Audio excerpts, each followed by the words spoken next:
Okay, happy Monday. Let's go. If you are a subscriber, comment below. I'm getting into Japanese stuff. This is the Sony WF-XB700 extra bass. If you didn't quite catch that, extra bass. I'm going to measure this up and see how it is. If you're into wireless more than wired, comment below this video. Or if you're into wired mostly, but you're not satisfied with maybe bass of what you got, maybe this might be it. So comment below this video if you're a subscriber. Put your name. Give the video a thumbs up if you actually like the video. I'd appreciate it. I'm holding in my hands the best sounding CCA that I've heard to date.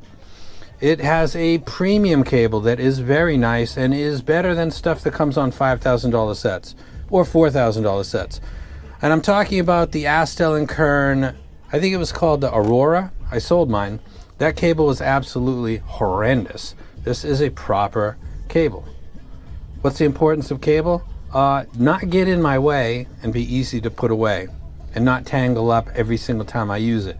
This does its job. It also feels very nice. It's matching what is a premium price for CCA. This is 2 dynamic drivers and 8 balanced armatures. Let's take a look at the tuning. I chose one based on Paul Wasabi's Target, and I went and listened to that because, to be perfectly frank and honest with you, I don't have the time to listen to every configuration and give it a proper opinion and evaluation. I don't have the time, nor do I have the interest really with dip switch type sets. So I previewed, thanks to Paul, the one I thought would be good, and I'm reviewing that one today. Let's go ahead and put up my scale right now. Dumpster fire, burning into carbon. It comes back as something that is worth constructing. Another earphone, a fish, a dog, something. Back to carbon, come back, try it again. That's as low as it can go. Hope it was free. Like, I hope you didn't pay for that. Coping is working.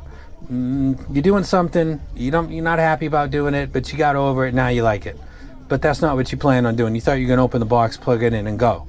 So coping is working. That's definitely not a wreck. Competes with its peers. We're starting to get into wreck territory, but not quite there. I think that you should consider it if you're considering spending that much money, whatever we're talking about in the particular video. I'd buy it. Clearly a recommendation because I would spend my money on the item that I'm mentioning. I'd buy it. Then the top would be, I'm going to shamelessly hype this thing. And I do that sometimes and I have no apologies. Like the Camper, way back, the Belon. There's some stuff I just latch onto and I love it so much. I just keep pushing it and repeating how much I love it. The Fat Frequency Scarlett Mini is another set like that. Love it. Stuff that vibes in my ear. So let's talk about music and then we'll talk about where this ranks on it. Again, 2 dynamic drivers, 8 balanced armature, very nice cable, about $100 to $130. Starting with the bass, the triple drop on Big Boy Killjoy with the lowest being at 38 Hertz in the 1111 configuration sounds good. It's got slam, it's got energy. 38 Hertz is clearly there. It's not just like an energy thing going on that happens a lot actually, even when it tuned to probably not do that, like the Timsock. This actually has solid energy right there, so it's doing that good. 4 or 5 string bass guitar, the pulls, the release, the snaps, the ringing of the bass strings sounds proper on this. Surprisingly impressive actually. As we get into Bonham's kick drum, which is a produced kick drum, it sounds like it's got some kind of panning and swirling effect that was applied to it, the way that they hung. It's a very produced, iconic, authoritative entrance into a track. Dun, tsh, dun, dun, dun, tsh. This does that very nice actually. I was very pleased with that. So in the low end, with instruments and drops that I'm expecting to do good, okay, or poorly, I thought that this did good to actually very good actually. Getting into the mids, essentially the vocals for a library like mine that outside of Vivaldi, Verdi, and Tchaikovsky all has vocals in it. I don't listen to jazz and I don't listen to other music or OSTs or stuff that doesn't have vocals in it. Chris Cornell, basically acoustic with vocals. Lane Staley doing a acoustic cover of his own track. Basically the same, mostly vocals, backing acoustic pretty much. There might be an unplugged bass guitar back there or plugged in, but he's back in the mix because this is really about the vocals. That track, it's called The Rooster. The Blondie cover by Nina, these all sound really good, and I think this is because the bass doesn't sound, looking at this right here, the bass is lining in at about 250 hertz. which is actually quite good. And it's got a peak at 3 kilohertz, which is very familiar for the Moondrop stuff. Does well for vocals, particularly female vocals. This is coming through as a set that actually sounds quite good with all 3 of those vocals, 2 male and 1 female. As we get up into the upper mids and treble almost exclusively, we get into cymbals, Crash and Ride, and they're both sounding natural. Hey, hey, what can I do? No More, No More. Tracks like that, they don't sound tizzy, they don't sound abrupt. Those are high frequency explosions. They are abrupt and they are high frequency, but they don't sound shocking, like they're too much there, and they also don't sound like the drummer's muting it, even though you know he's not, because of a precipitous roll-off where there's really no upper treble. So it sounds natural. Keyboards, Love Lies Bleeding, Funeral for a Friend. I always get that opposite. Funeral for a Friend is first, which is a big buildup of instruments, bass guitar, keyboards, all kinds of stuff. And then it goes into Love Lies Bleeding. Love Lies Bleeding in my hand. And then I migrate to ELO, Greatest Hits, because all of their tracks remind me with that keyboard of ELO, which gets intense easily. This actually handled that very well too, including Mr. Blue Sky.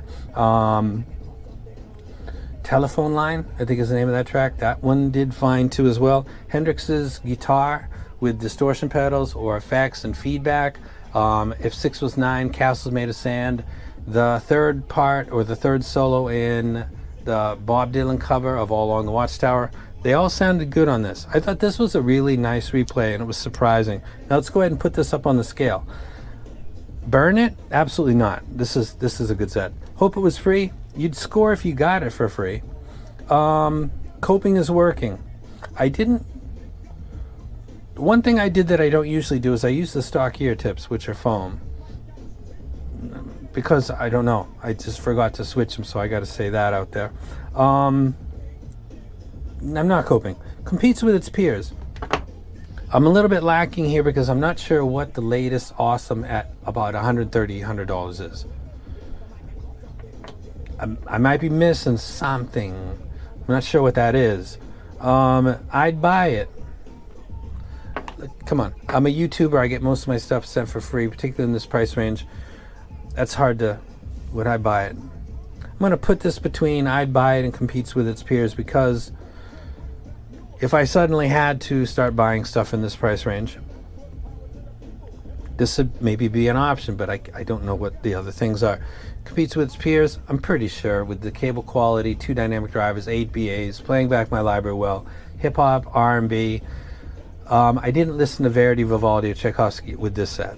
Not this time. And then finally, this is my music. And I always use it. And I usually actually do it in order. So by the same criteria that I evaluate all sets, I think they did a good job with this. I'm kind of surprised. And then I'll close with the fact that I think what happens is CCA thinks about the tuning of their set, considers my target, and then if it's close to that, they send it, because a lot of stuff doesn't get sent to me. When I see it later on a graph, I realize, oh, I think I know why that wasn't sent to me. And then when stuff does come, it's usually stuff that's more like my target, and vis-a-vis my library is probably going to sound decent on. So that's a smart move. Whoever said, yeah, send him the Hydro, he probably going to like that. Pat him on the back, buy him lunch, because I think that's a great set. I can't think of a CCA or a KZ that I've listened to that I thought was a better replay than this. I kind of am hyping that, but not shamelessly hyping it. Yeah, I'll leave it at that. Between I'd buy it and competes with its peers. And I'm out.